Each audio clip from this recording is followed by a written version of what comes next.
There is culinary art therapy is a real therapy. Julie Ohana joins us now again on the MegaCast. Great to have you back with us. How are you? Guys, thanks for having me back. Good to see you. Do you feel a little bit more hopeful from the last time we talked to you? Because I believe the last time we were really in the middle of the lockdown and the restrictions, the crazy surges that we've had here in the state of Michigan over the past year. But it looks like we're coming out of the pandemic. Are you more hopeful? I am more hopeful. I'm cautiously optimistic. We're still working from home, still approaching things very cautiously, still doing a lot of cooking. And I'm very pleased to say that I'm seeing other people really stay on the bandwagon of cooking and realizing how productive and how beneficial cooking can be. So, with that, Julie, if I can ask you, for those that maybe didn't catch our previous interview with you, give us background on Sure. your therapy. Sure. So my background is in social work. I am a clinical licensed social worker, excuse me. And I've been in the field for almost 20 years now.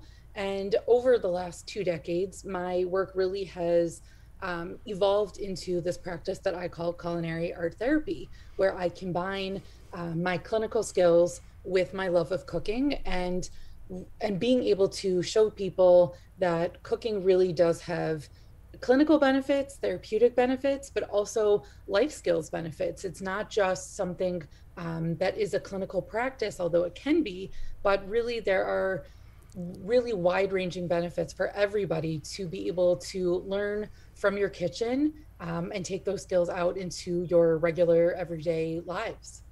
And are you doing some of your sessions remotely right now, still kind of via Zoom? Yes, everything is still remote. I think people are, really taking their time getting back into what was normal before. I also think that these Zoom sessions aren't going anywhere. I think people really realize, me included, that working like this, remotely with people, with me being in my own kitchen and them in their own kitchens, they really work. It's amazing, and there's really also added benefit for people to be in their own familiar space, to feel more comfortable, to feel more at ease, to have all their tools and space at their ready. And for me to be able to work with clients, to have them in that comfort zone really does help enable me to help them better. That's an interesting point of view as well, because they're more comfortable. We all know our kitchens. Exactly. And it's about the kitchen, but it's also about your comfort in your own emotional space. I think everybody hopefully feels a sense of ease and comfort in their own homes, their own space versus going to a stranger space that you've never been before or you're not familiar with. You really get to have a starting point that's very different when you're at home. We're talking with Julie Ohana. She's a therapist and runs the Culinary Art Therapy program. And with that, Julie, I know that you're taking part in a new project that is close to your heart. Can you share more with us? Yes, would love to. So over the last few weeks and months, most people have heard that there's been a tremendous rise in anti-Semitism, which is very unfortunate. There's been about a 500% increase in anti-Semitic events, occurrences in this country the last month or so, which is obviously very disheartening. This is something that's near and dear to my heart as the granddaughter of a Holocaust survivor. It's tremendously upsetting. But I've been really honored and happy to be able to participate in this initiative that's called Bake a Stand.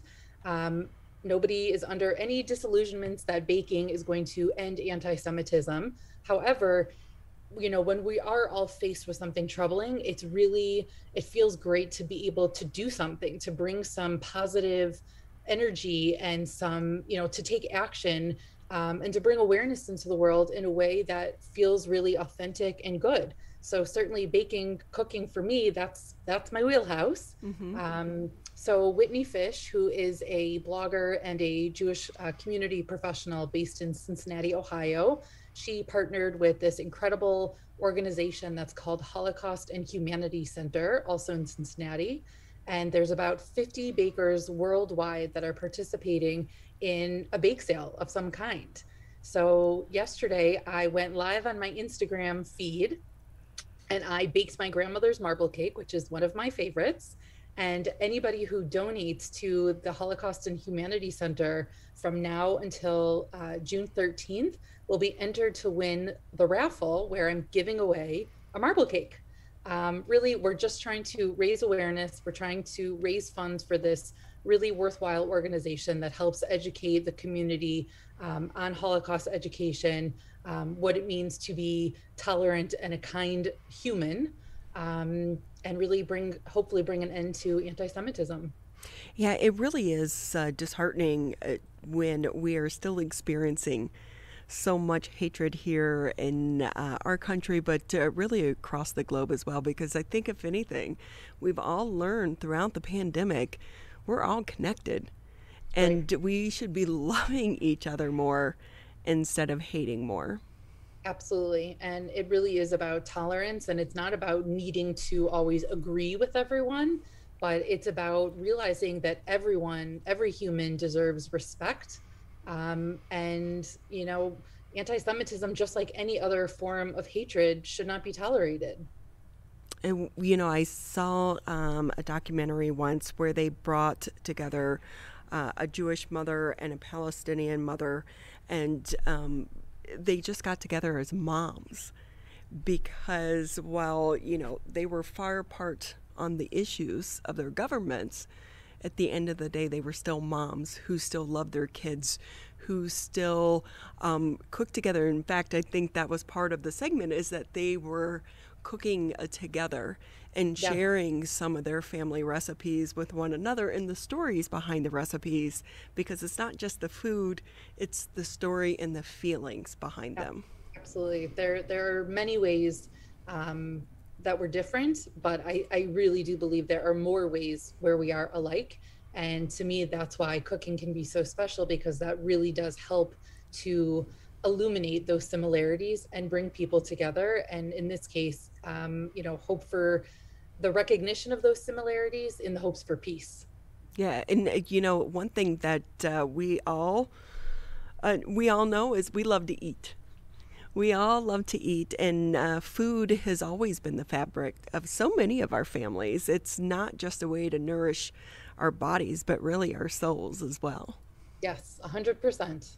So when you cook that marble cake, what memories come back to you? So, great question. And I specifically picked a recipe that was a family recipe that came from my grandparents' home. Like I said, my grandfather was a Holocaust survivor. Also, my grandparents were two of the most special, amazing people, some of my favorite people in my life. And this is a recipe that my grandma made all throughout my childhood, growing up.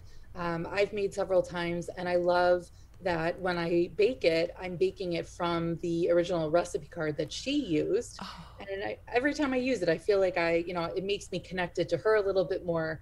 Definitely brings back those memories that I have with my grandparents and really just helps to elicit feelings of love and compassion. And I'm hoping that those feelings translate into this initiative with this Bake a Stand. I know they do for me, and I really am hopeful that other people will be willing and able to come out and show their support. I love that you still have her recipe card. Yes, I have a whole tin of her original recipe cards. That was one of my most special items after she passed away. That I have those cards and certainly protect them very dearly. That is so sweet. I know that a friend of mine, she had like on a cutting board, they had the original recipe from a family member that had passed, and they had it engraved in the cutting board for them. What a special gift, right? So special, and it's definitely one of the ways, again, food, it's not just about the food and the eating, but it really is about connecting to those memories and those relationships. So, what are some of the food items some of the other bakers are going to be making? So there are bakers all over the country, all over the world. Adina Sussman, who's one of my favorite celebrity chefs, she's in Israel and she makes the most incredible food. Jake Cohn in New York, same thing. And I've seen babkas, I've seen cookies, I've seen pies. These recipes are just incredible. And I hope people go on to my Instagram page, Culinary Art Therapy, and I'm linking to some of these other bakers so you can see the amazing products and the links to be able to also donate, even if you're not in one of the cities where there's a bake sale going on, but you can also support the cause by making a donation. We're talking with Julie Ohana. She's the culinary art therapist, but she is also taking part in the Bake a Stand bake sale that is happening now through June 13th. And I have to ask you, do you and some of the other bakers kind of get together behind the scenes We and make do. each other's recipes and be like, mine's better than yours? No, mine's better than yours.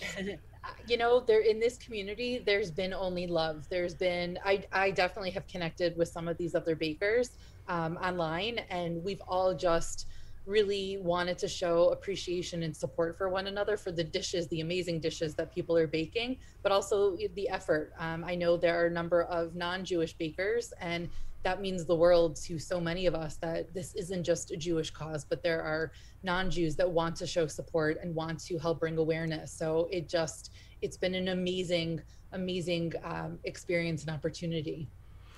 And what's it mean for you to take part in this? I'm sorry, say that again. What's it mean to you to be able to take part in this? It means to me to be able to do something in a positive way. To me, when there's a problem in the world, it's so important for any of us to really find a way to be part of a solution and not just ruminate in the problem and the complaining, but really to take action. And obviously, some of these issues they're harder to find that solution. And like I said, baking is not going to end anti-Semitism, unfortunately, but it does bring people together. It does show us that there's goodness in this world, and there are people that care, and there's people that want to stand up with us. And that means everything to me as somebody, as a Jewish woman, as a Holocaust survivor's granddaughter, and as an activist that wants to bring more good to the world. We need people such as yourself and so many others that want to do just that. And we should all point out that, we've even seen here throughout, the United States with the past election. We may not agree upon things, but we are still all in this together. And it's okay to disagree, but it's not okay to hate. And it's not okay to share that violence as well. So we have to do it with love, and we have to do it through food as well. So for those that want to find out more, how can they do so?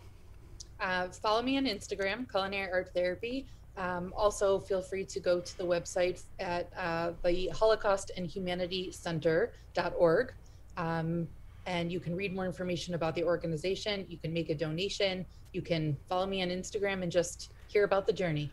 With that too, Julie, before we say goodbye, how important has Instagram or social media in general been to you throughout this pandemic? Yeah, it's really crazy because I think when any of these social media platforms were created, I don't think anybody could have guessed this would really be a lifeline for so many. But they make the world a much smaller place. They make it so much easier to communicate with people. Unfortunately, it makes it easier to also spread hatred, which is certainly a problem. But I would really like to think that the voices of optimism and hope and kindness can be louder than the voices of hatred. So to me, it's important that we use those voices for good and we share positive messages. And that is definitely what I'm trying to do. Well, we so appreciate your time, and also thank you for taking your time and your talents as well to be a part of this project.